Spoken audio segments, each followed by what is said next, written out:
Hello, everyone. Welcome to our GODAN webinar series.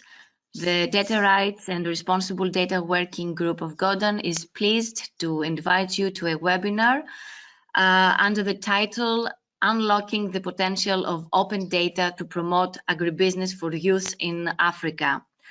Africa is at the height of a crisis and an opportunity. Africa's population stands at 1.2 billion people, and over 60% are below the age of 25 years. Yet, most African youths are not employed, and according to the World Bank, by 2035, 350 million new jobs will be needed. Because the youths are having a relatively weaker position vis-a-vis the other value chain participants in terms of finance, education, rural location, and other factors, the young agripreneurs are often the ones who are significantly more affected by unfair data sharing, unequal or insufficient key information and data. This has been the case in most sub-Saharan countries in Africa. So while this gap in information is most acutely and directly felt in terms of farm activities, markets, and price, it is also equally pervasive in the planning, production, and post-harvest management aspects of smallholder agriculture. All these factors make agriculture as an occupation for youth a gamble, especially for key questions like what produce can I grow where I live? When should I sow, plant, harvest, market it? How should I sow, plant, harvest in general? How to minimize food waste, among many other questions that youths are dealing every day. So in this webinar, we have the pleasure to have as presenters two people from Uganda, from YITEDEV, Stefan Kalijubula and Paul Kasoma, that they will share with us some of the biological and technological pathways taken to unlock the value of on-farm and off-farm data.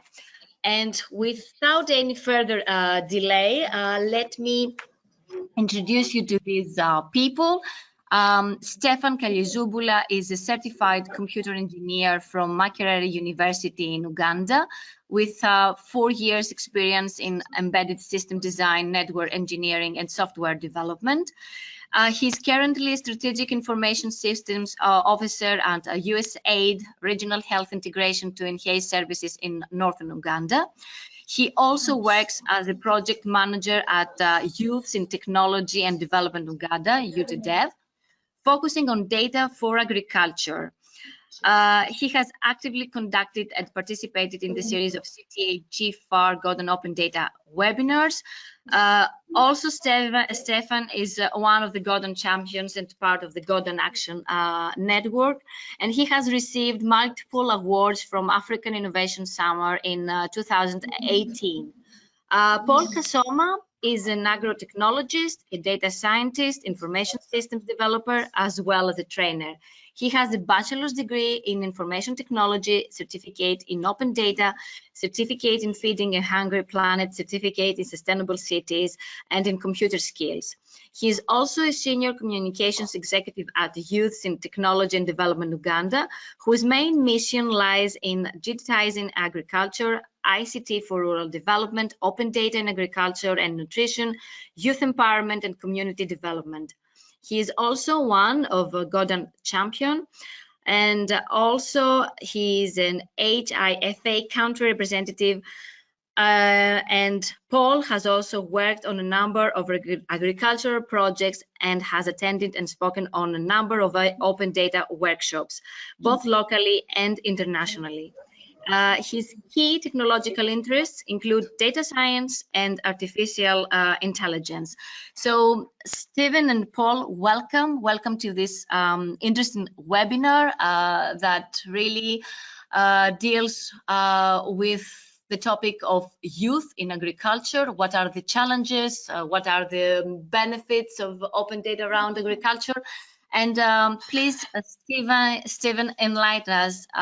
What is the current state right now? Oh, it's a pleasure, and I thank you for that kind introduction. My name is Stefan, and my colleague is called Paul, and we bring to you one of our series, part of the series of our CTA GODAN webinars, titled Unlocking the Potential of Open Data to Promote Agribusiness for Youths in Uganda and in Africa at large.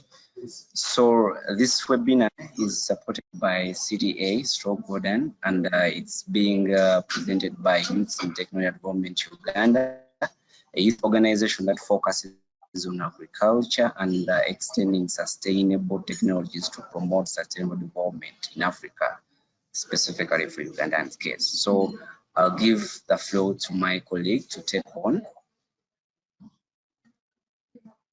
Yes, thanks, Stefan. And as you've seen, the subject today is we are looking at youth unemployment and its trend. Before we go any further, let me first give you a clear picture of what is youth unemployment in Uganda. According to the survey done by Action Aid in 2012, it indicated that youth unemployment is at a scale of 62%. Then the report issued by the Uganda National Census, it showed that the population was at 58%. For the World Bank, in its survey for the population of Africa, it showed that Africa's population stands at 1.2 billion people. And when you look at that population, over 60% of the people in that population are below the age of 25 years. And most of them are the youths, and they're the unemployed ones. World Bank says that by 2035, we shall need 355 million jobs to be created. So that's where my worry is. Where are we going to get those jobs? So when we sat down and made some research, we found out that agriculture would be a perfect solution to cap this gap. So we need to bring more youths back into farming. We need to get them agriculture. And one of the important tool or the strategy we are supposed to use is to digitalize agriculture such that youths can love what they are doing when they are using technology. And we have also to increase access to credit, access to finance, if we are to attract the majority of the youths in agriculture. Next slide.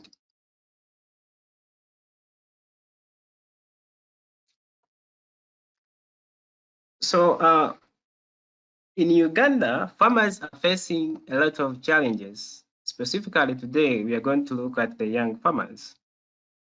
A lot of challenges they are facing. One, they are using rudimentary farming tools. When we were carrying out on the survey on the small farmers in some of the districts in Western Uganda, those are some of the tools that we are using. Imagine he's using this tool to cultivate the field. He's having acres and acres of land, but these are such tools they are using. How can they increase profits when they are still using these tools? This is the family of Mr. Junya. We also visited Mr. Junya and we found them in the field. Those are the tools they were using to cultivate their land. In fact, that's the picture in Africa. Those are the tools we use. You find that we have acres and acres of land, but we are using family labor with rudimentary tools. Another real challenge the young people are facing is the access to credit. The fact that they are young, most of them, they don't have sources of incomes. And to get credit from the bank, it will mean that you need security from the bank. And there is no bank which is willing to give the young people money to invest into agriculture if they don't have the securities. So what does that mean? It means the youth will remain in gambling games. They will not secure money from the bank, and they will remain unemployed and be used by the politicians. Then another challenge young people are facing today is the accessibility and usability of on-farm and off-farm data. When we talk about on-farm data, it's broad, we will see it down. When we talk about the on-farm data, we are talking about data which is collected on farm. And this data is very important in making decisions as regards to what to produce, how to produce, and when to produce. Then the off-farm data, it is very important to where the youth is going to sell the product. Where is the market? So if that data is missing, the youths, they are going to be with no knowledge of where they are going to sell their products. They are going to grow their commodities and they are going to be wasted within the garden. Still, another challenge is mentorship. Most of their businesses, they begin and they end on the initial stage. There's a lack of mentorship for their startups. Next.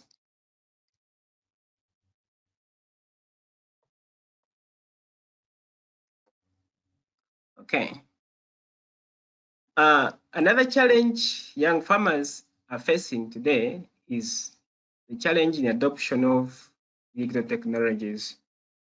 You see, smartphones are improving. CTA, it has a project of eyes in the sky, whereby they are using drones to monitor the field's operations. But today in Uganda, such technology is not available, and they are still using rudimentary tools, as I said before.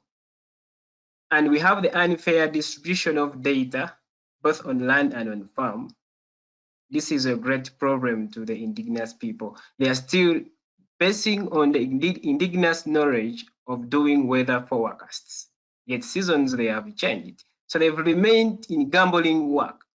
At the end of the day, they are going to plant their crops, and weather is going to change, they're going to be washed away. So for this case, we believe that data can help in curbing down all those challenges. We can use open data to solve challenges young farmers are facing.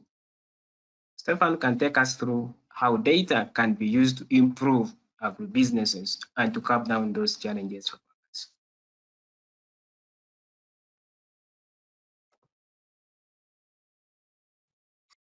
The essence of open data, as highlighted by Paul, it's a very vital aspect in the farming sector.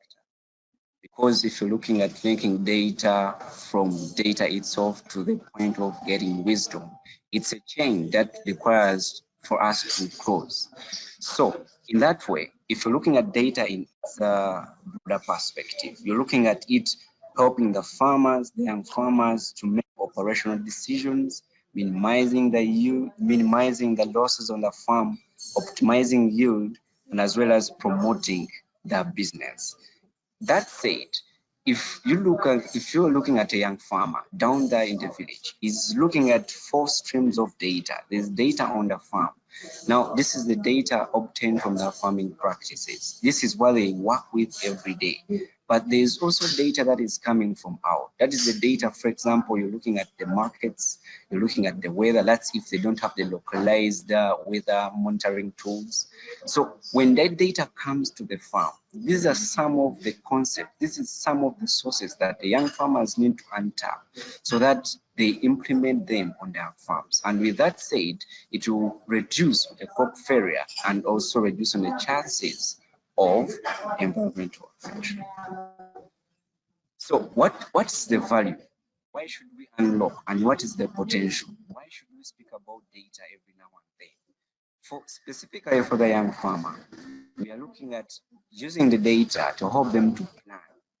I remember back in the days when I used to do cassava growing, planning was very essential. You have a small piece of land, but you need to plan for it. What can you grow in that specific kind of land? So they need to have soil information. They need to have market information. They need to have weather and climate information, because they have to do this kind of farming in the right season. Monitoring and assessment, it's important. Events management. Of recent, we had the locust. Actually, we have the locust now, but previously we had the fall of armyworm. All these events that happen every season, they are backed up by information and data that the young farmers need to have at their fingertips. Autonomous action. Of course, for every action, there is a reaction. There is need to have the right information at the fingertips. If today I'm doing cassava growing and I happen to face cassava mosaic, what should I do then? So I should have all that information with me as a younger farmer. Forecasting is important because, for example, if I'm going to do cassava growing next season, I may need to know what will be the forecast in terms of weather. What is the projection of how much I'm going to make? So with all this kind of importance and the value for data, once it is opened up for the young farmers, they can appreciate the concept. So that said, of course, you're looking at the challenges. Accessibility is a very pertinent issue. You're looking at interoperability. How do data systems speak to each other? You're looking at reusability. Right now, we have data that is coming from the Uganda National Meteorology Authority, but this data, the way it is packaged, it's a bit complex in the PDF format that even a young farmer cannot unpack and understand what they're trying to mean. So accessibility, reusability is very, very important. So when you look at data and how it flows in the food value chain, first of all, as a young farmer, he always thinks about the inputs. What are the seeds? What are the fertilizers? What are the pesticides? Are they going to use diesel or electricity? The irrigation mechanisms, the water, machinery, labor, and all the necessary information, for example, markets and prices. All this, they have to think about them. And once they think about them, they start looking at pre-planting. They look at planting, what information is required per stage. And if you look at that flow, it shows you that data is moving from pre-planting up to the point of consumption. That is the flow. But along the way, they face what we call the negative input, and that is the diseases and the pests. So in the process of moving through the food value chain, there is need to have that information on how to deal with such pests and diseases. Look at packaging. Right now, many young farmers in Uganda, they have very many startups, but these startups are never scaled up. They always fail to hit the market simply because they are not equipped with packaging information. If today majority of them are doing cassava in Uganda, but how do they package them? Think about waste management. Waste management starts from the farm up to the point of having the food on the plate. How do you reduce food waste? How do we reduce crop waste? Right now, what we have encouraged the farmers is that let us go back to the roots of how we were doing farming, whereby we are using the crop waste to cover the soil. In other words, we're not doing any digging in the soil. Okay, so all this information, once the young farmer has it on their fingertips, he's going to do and he's going to implement the right decisions on the farm. Of course, finance is very important. Access to credit is a really challenge for the young farmers. Right now, if we are going to the bank to get a loan, they will ask, do you have financial history? And the answer is no to the majority. So once we look at the mechanisms, the platforms, the technology that young farmers can use so that financial information is kept, and that said, in Uganda, we have what we call the mobile money platform. If farmers are making transactions, these transactions are saved in the mobile phones, and once they go to the bank to lobby for credit, they just print their transaction history. It's very validated, and once they present it to the bank or loaning officer, is able to provide them with when they want. Let's think about the code of ethics, the code of conduct for data. What is the farmer's perspective? Right now, we have very many people who are coming to the farm, to the farms of young farmers, trying to collect information from their farm. What is the gist? We are looking at the code of data promoting equitable sharing and exchange of information. And what is the perspective of the farmer? This is some of the information we collected from our survey. And they said, for any data to be collected on my farm, for any data that is supposed to come to my farm, whatever information is being gotten from my farm, they always look at the core values of sharing. what is the value of sharing? What do they get back? Okay, the purpose, the consent. When researchers come to the farms, of course, they come with their research questions. But the young farmers, this is what they said. They said, we always want to consent of what information we are giving out. And in any case, if this is a partnership or an agreement, there should be an agreement, a contract of sort, something that is clear and precise, very easy and understandable. And there are always terms and conditions. And they said, remember, data flows through various steps. And as it flows, there are levels of risks. And they said, no, we need to know the risks of this data as it moves. And they said as well credibility, because most of the research things that come on board, they come up with product at the end. So they say that once we contribute to a given project, a given research, or we provide information to a given product, we need to be credited. They need to acknowledge us because we have contributed to that solution.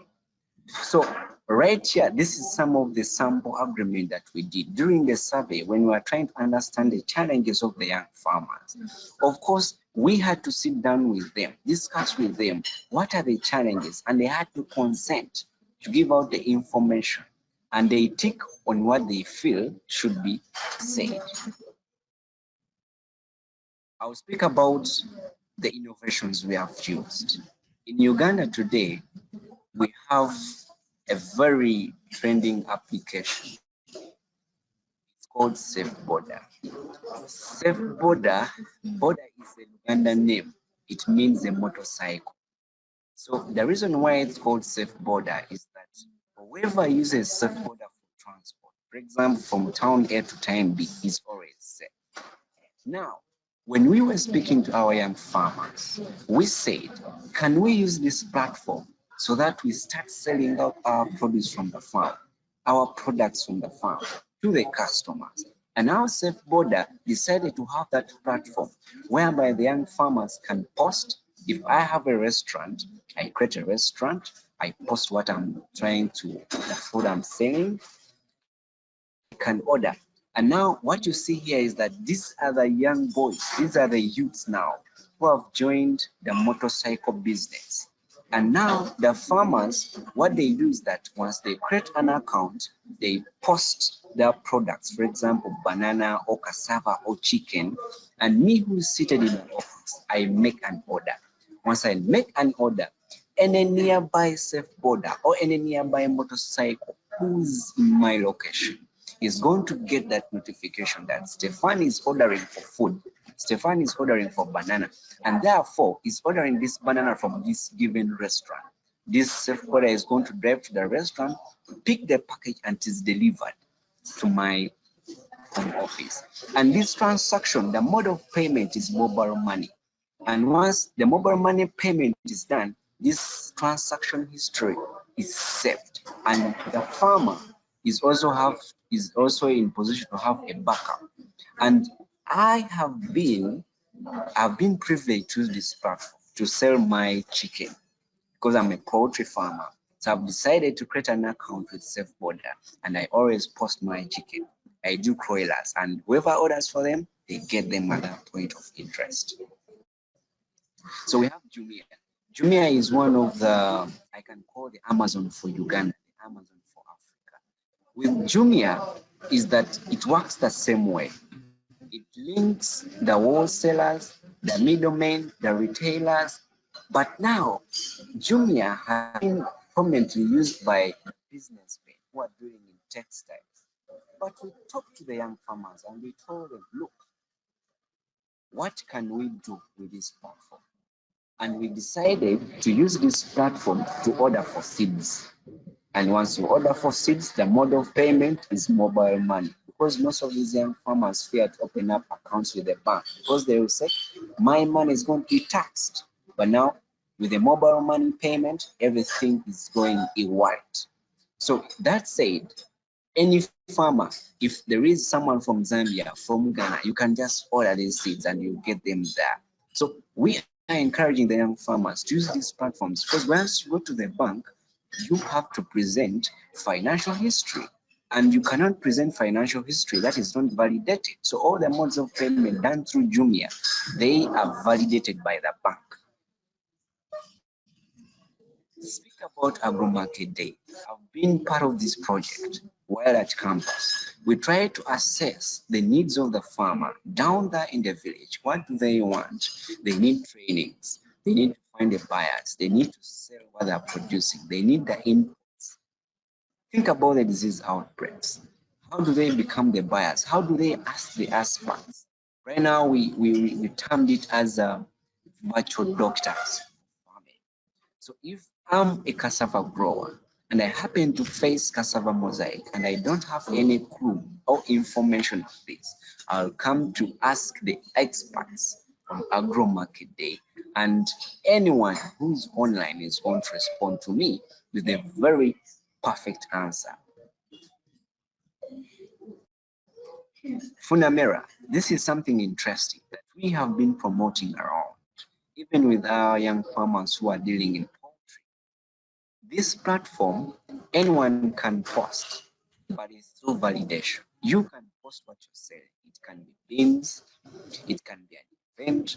You could be selling even packs of processed maize. Okay, so whoever sees this that you posted, they will be prompted to buy. And once you buy, the mode of payment is still the same. Because if we do Visa card, most of the young farmers in the villages of Uganda, when you speak about bank things, they will say, no, they are going to tax my money. And that's why we encourage them to use such platforms that use mobile money. Because mobile money, you don't have to be with a smartphone. Any phone, provided it has buttons of pressing digits, 0 up to 9. You can take the floor on that. Well, thanks, Stefan. How has YITEDEV capacity for these young people? First of all, last year, we were one of the winners of GODAN CTA mini grant. We organized an access to data workshop. It was successful. We had a lot of participants, and majority of them were young people. We had different representatives from the government. We had policy makers, civil society organization representatives, many other experts. So we had objectives of discussing how best we can access and use the available data sets and how we can advocate for openness of weather and nutrition data. So we sat in that workshop and had a lot of amazing discussions, and the outcomes really were very great. We discussed how we can implement and adopt the FAIR facets, especially in nutrition, as well as highlighting the challenges youths are facing in practicing agriculture. In that workshop, we launched a forum and we call it the Open Data Forum. At this forum, we are sharing different information about data as a method of building capacity in open data. We have many young people who are participating in that forum, and they are sharing their experiences, they are sharing their problems. We are advising each other in that forum, and it's as a result of that workshop. In the workshop, we discussed that weather data is supposed to be repackaged, as Stephen has said, and distributed to the farmers, to the young farmers, in a right way. Because you find that you receive information data as you video format, but these people, they cannot interpret that data. You just look at it and then ignore. So there is a need of repackaging the available data, especially on weather and nutrition. When we were discussing that workshop, we found out that the nutrition data is a very big gap. There is a very, very big gap in nutrition data. We had a case study of Mukono district. We went to the district, we asked for the data available for nutrition. There was no data. So it was a very big gap. There is no nutrition data, and the children are suffering from malnutrition. We would advise the young people to grow foodstuffs that would help in solving the problem of malnutrition. It would be very important if they have such information about nutrition. But now that data is missing, don't have a data. So the workshop was successful. We launched the forum. We thank CTA for the support and GODAN. Still in the work of YITEDEV, we are working with the Bishop Stewart University to promote businesses for young people. Bishop Stewart University is in Imbarara, that is in Western Uganda. This is a cattle corridor area. It's famously known for keeping cattle. So here are the young people there. They're using the products of animals to make different innovative solutions for themselves. Some of them are agriculturists, others are cattle keepers, as well as plant doctors. So YITEDEV is building capacity of those young agripreneurs at Bishop Stewart University, and they have amazing products. They make yogurt of different types, and they make different products from papaya, they make from guavas, different products as young people. So instead of finding them in gambling, at least they are doing something for themselves. So as YITEDEV, we decided to collaborate with the university to see how we can build the capacity of these young people.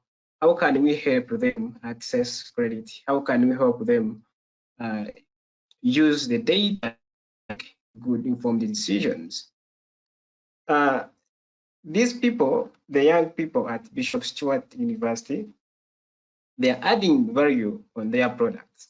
And for us, when by the time we went there, they were selling on the level within their locality. But we innovate, try to beat the global market.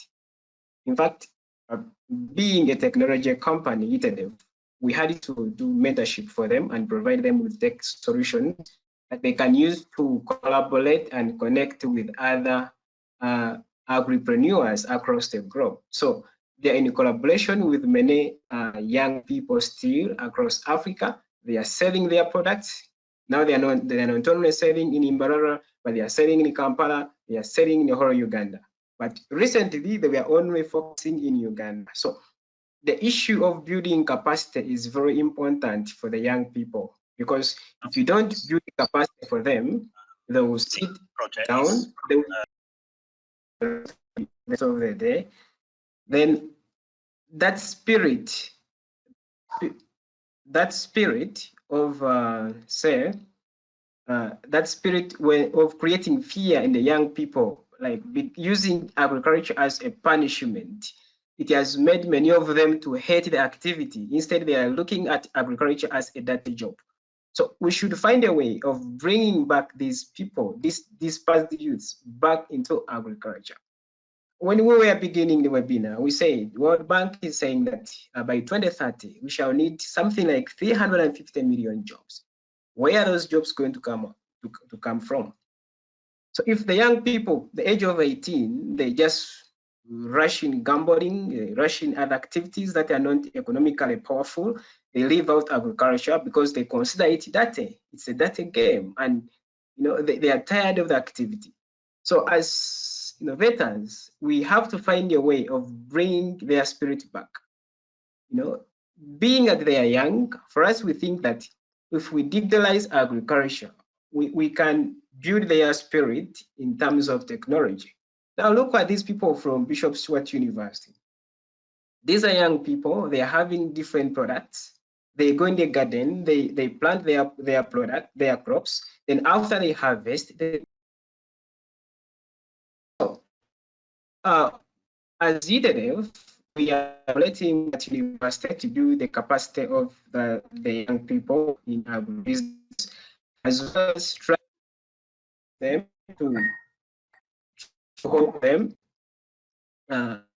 build good products that are competitive. Because another problem is that if a product is not good, it's not going to be competitive. And even if you produce it, it's not going to be sold, so it's going to be a loss. So when they are producing product, in other words, they should produce products that are equally competitive on the globe. So that's about YITEDEV's work about at Bishop Stewart University. We are helping young people promote their build capacity for these people, as well as training them in how they can use data to sell their products, how they can use data to manage their farms, how they can use data to predict for weather. So all that we're doing at YITEDEV in Uganda. Thank you for your presentation, for this very, very important information about the challenges and the benefits of using open data in agriculture, and how could we make agriculture more appealing and attractive to young people in Africa. So we will pass now to the questions from the participants, okay? So one question is that there is illiteracy in many smallholder farmers, and how can the farmers plan and manage the data in such a condition? It's one question from Andugna Haile. The truth is, most of the people who are doing agriculture in Africa, they are not the majority. The majority of the farmers are not educated. Most of them, they are school dropouts. A few of those farmers are educated, a few of them.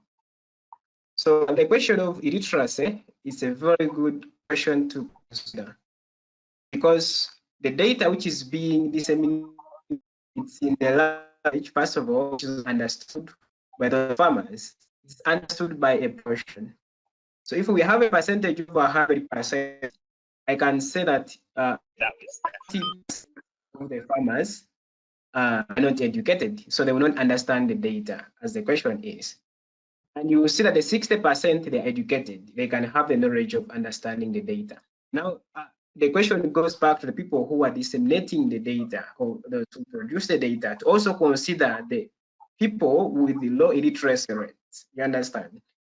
Let us have data which is understandable by all people depending on their literacy levels. At least we can change the data, we can produce it in the language which they understand. In the case of Uganda, English is not it's the official language, but many of them, they speak Luganda. Say for the case of Uganda, we can produce the data in Luganda language, which is very understanding. So I think that's how I can answer it. It comes back to people who are disseminating, to understand the groups of people they are giving data to. What are their literacy levels? Are they educated or not educated? In the case of the uneducated, consider their languages and say, let me disseminate the information in the language they do understand. Then another thing I can add on is, for us who are building capacity, we also need to consider those people.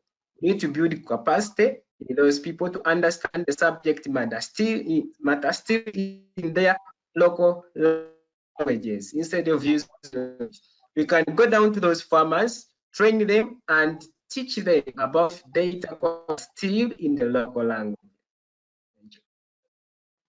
Okay, thank you. Thank you, Stephen. Another question from Bansi Nadia is, what is the mobile penetration rate among farmers?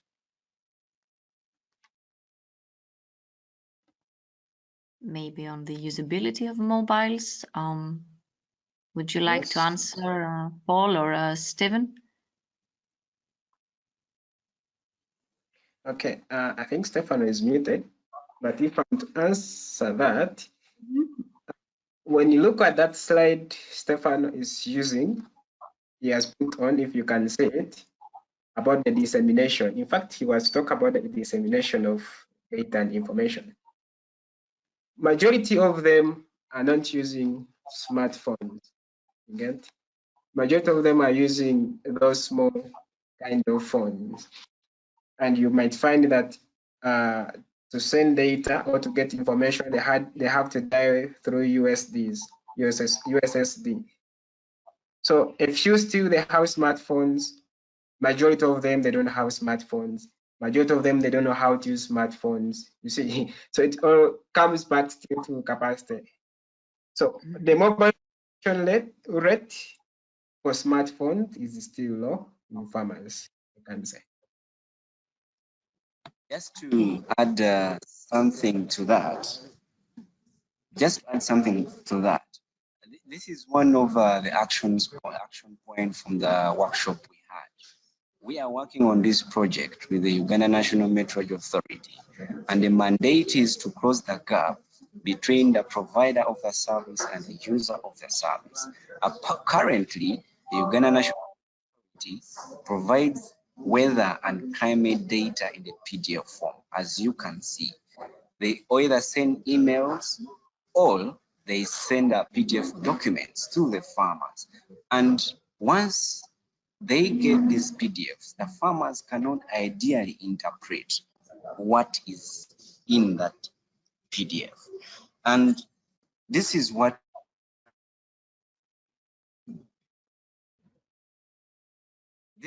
comes up. When you go to the phone and you dial with your SSD code, *255 *85 hash code. Now, this platform does not require, it does not inhibit those without smartphones. So once they do this dial code, it brings a message that you see on the left. Trust me, these are around 50 lines of statements, but the farmers cannot understand what the provider is saying. So what we are seeing is that the provider says blah, blah, blah, and the user says blah, blah, blah. So in other words, as YITEDEV, as one of our action points to close the gap between the provider and the user of the data, we are trying to come up with the mechanisms of how to put this information in the right context so that these young farmers can know when to plant. Because remember, we said in the first slide that weather and climate information is very vital. Without this information, people are going to do farming in the gambling way. And also to add on what Paul said, that in one of his slides, he said that right now, Africa is well known for malnutrition cases. And we are saying that, can we help the young farmers to look at only the crops, to do only farming and focus on crops that are more nutritious? This is a project that also we are working with an NGO in Kol District. And we are telling the farmers that, look, don't just plant things the way you think about them, but look at crops that you're going to plant and are going to give you the good products that are going to contribute on the protein levels in your community. So the information that the farmers are getting, we try to translate all this information to their local language. So the question of literacy is that these farmers, we encourage them to work in groups, because in groups they so much depend on the genius knowledge. So we empower them to work in groups, not in isolation, and such that when someone is equipped or knowledgeable about something, you can translate it to someone who can ideally interpret on what they're trying to say. Thank you. Thank you. So I guess you answered to another question, whether farmers are able to use regular phones and non-smartphones to access the data. And another question from Luzike Vasila is what happened to farmers' saved records? How can we use these records to improve farming as a business, is the question. Yes. Now, the records that are obtained on a farm, we can say 60% are records on the farm from the farming operations. And the other percentage, these are probably records of transactions or records of market prices, something of that sort. But now the question is, how do we make use of these on-farm records to improve our farming activities to be real businesses? And this is it. If you are having a business X and you're doing a certain crop Y, you cannot thrive, you cannot prosper in that particular business without having the records. So record management is important. So if you're looking at records obtained on a farm, you need to know how to use them. I've seen farmers in my village who have textbooks.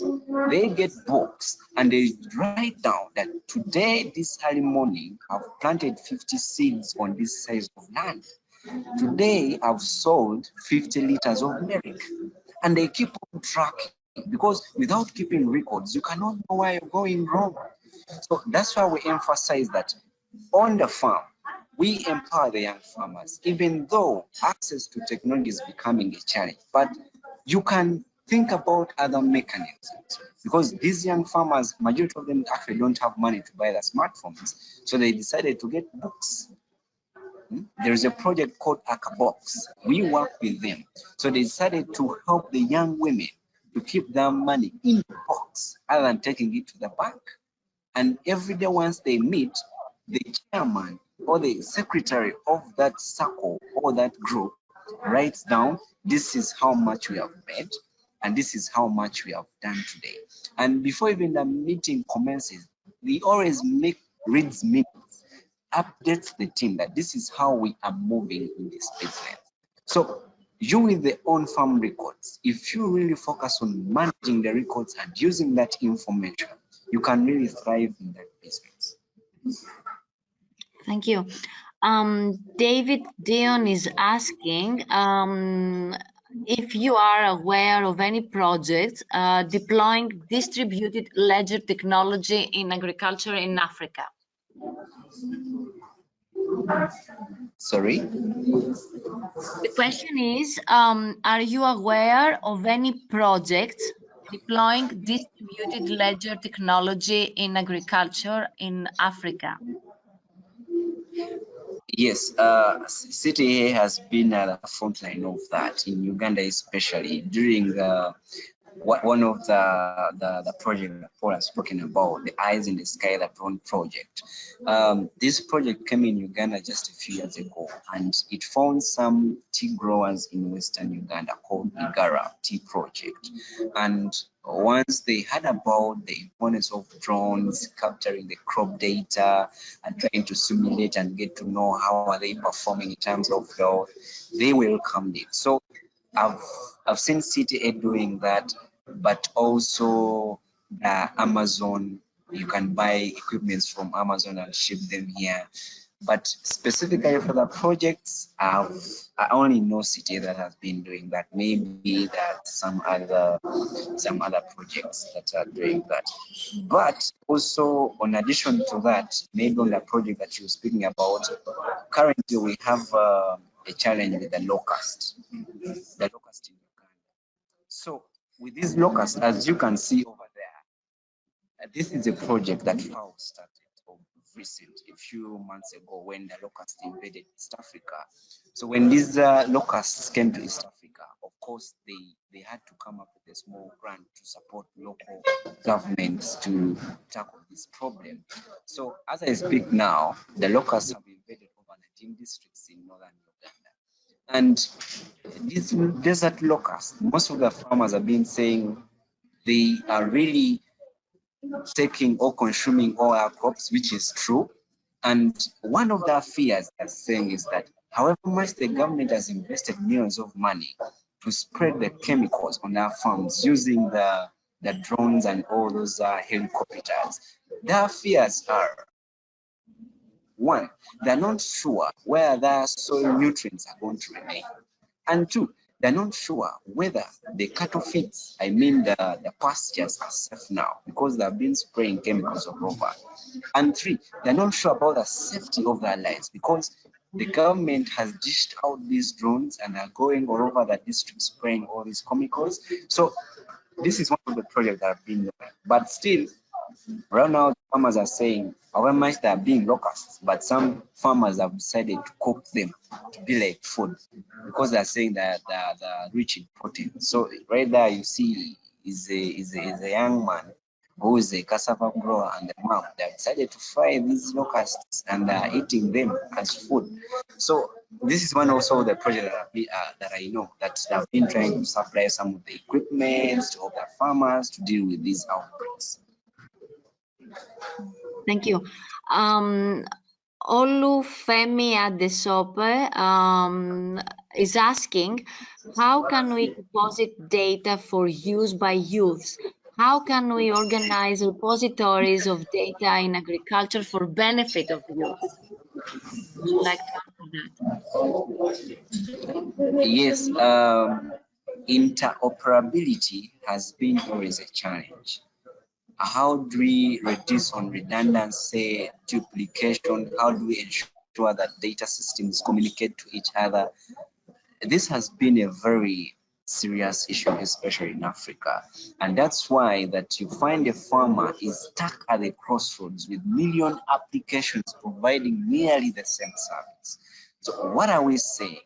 We are saying that, can we look at what is specific that the farmer wants so that we centralize these databases? I will speak in the context of my country. In Uganda, we have the Uganda National Bureau of Statistics. They created a database where the farmers go and get all the information, the prices, the information, the taxes of the farm inputs, and they all know that. In other words, they're not going to look out for another source. They know that that is the only source with that information. So interoperability can only be feasible if we ensure that systems can speak to each other.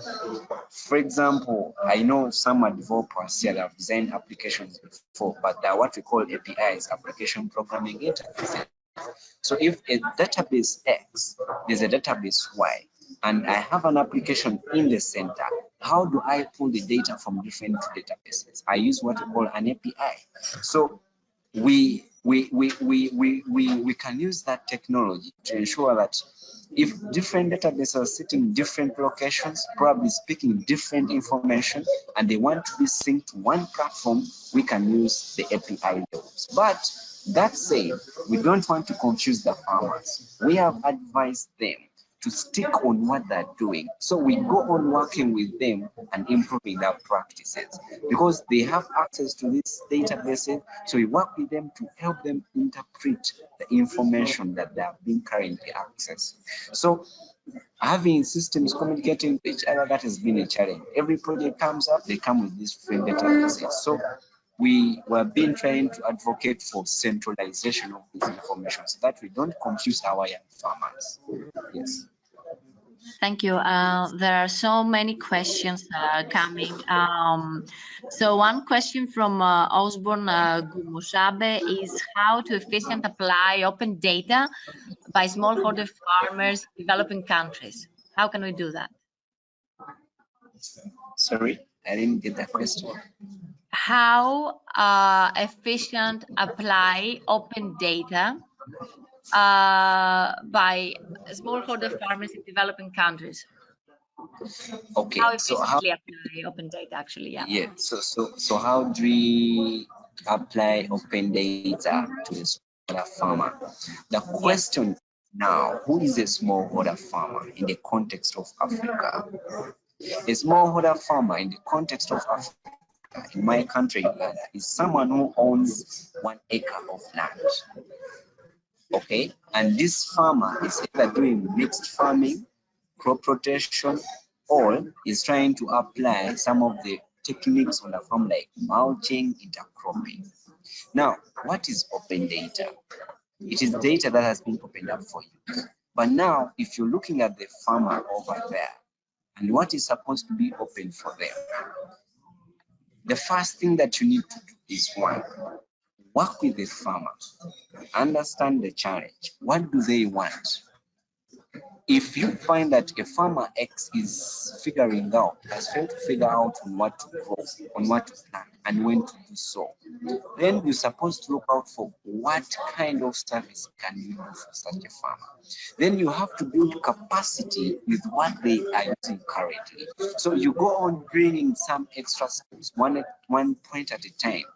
You start with the baby steps. do capacity development around the approaches they're using. So with that way, you find that these farmers are working with the data, but they don't know. So when you work with them, you build capacity on them as you bring more data according to their needs to them. Then you're going to have build capacity for this smallholder farmer. In fact, we don't want to call them smallholder farmer, because the more we call them small, the more they won't realize that they're entrepreneurs of tomorrow. But we say they are called agri-prenuers. Okay, so starting with the little they have, we build capacity, understand their needs, bring the little information you get, provided it is specific and it's going to address that challenge. In that way, they're going to be more resilient, they're going to be more happy, they're going to be wanting more, because whatever service you're giving them, it is adding value. So data environment is being opened up, but it has to have value. So always flaunt value first. Thank you so much, Stephen. We are out of time right now. I would like to thank you both, Stephen Kalyazubula and Paul Kasoma, for your insightful and very informative presentation about how to unlock the potential of open data to promote agribusiness for youth in Africa. There are so many questions coming. I would like to mention that the webinar is being recorded. All GODAN webinars are being recorded, and they will be disseminated through GODAN's network. And since many of the questions, because of lack of the time, have not been answered, we will disseminate them to both the presenters, so they will have the chance to answer them and also upload them and send them to you for further information. Thank you all. Thank you. I thank the presenters. I thank also the participants. This great participation for this very interesting webinar. So stay tuned till next time with our GODAN webinar series, and the next topic will be on codes of conduct, as mentioned this one, and we will have a panel session and see that from different perspectives, how different stakeholders feel and think about these codes of conduct in agriculture. Thank you all. Till next time. Bye.